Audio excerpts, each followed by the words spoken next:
Hello everyone, welcome back to my channel. So yes, आज आहे नारळी पौर्णिमा आणि आपण बनवणार आहोत नारळी भात.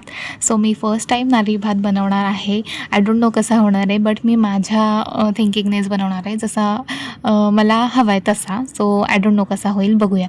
सो पहिले मी इथे सगळी तयारी करून घेतली, ड्रायफ्रूट्स वगैरे काढून घेतले, लवंग, थोडी दालचिनी आणि वेलची अशी काढून घेतली. सो टोपामध्ये तूप टाकून ते सगळं परतून घेतलं आणि मग त्याच्यानंतर त्याच्यामध्ये ड्रायफ्रूट्स टाकले. ड्रायफ्रूट्स छान गोल्डन होईपर्यंत परतून घ्यायचे आहेत आणि मग ड्रायफ्रूट्स परतून झाले की मग त्याच्यामध्ये आपण जे तांदूळ धुवून घेतलेले आहेत ते टाकायचे आहेत.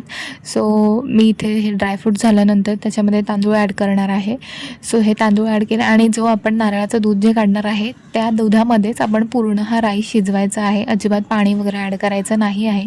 काही लोक पाणी ॲड करून पण शिजवतात, बट मी अजिबात ॲड केलेलं नाही आहे. मी पूर्ण हा राईस दुधामध्ये शिजवलेला आहे. गूळ टाकायचा आहे आपल्या आवडीनुसार, आपल्याला जितकं गोड हवे तितकं टाकायचं आणि मग त्याच्यामध्ये हे नारळाचं दूध टाकायचं आणि मग हा भात त्याच्यामध्ये पूर्ण शिजवून घ्यायचा. थोडंसं आपण ते केसर दूध टाकले, केसर जे भिजवायला टाकलं तेही टाकायचं आणि मग पूर्ण शिजवून घ्यायचा तो राईस.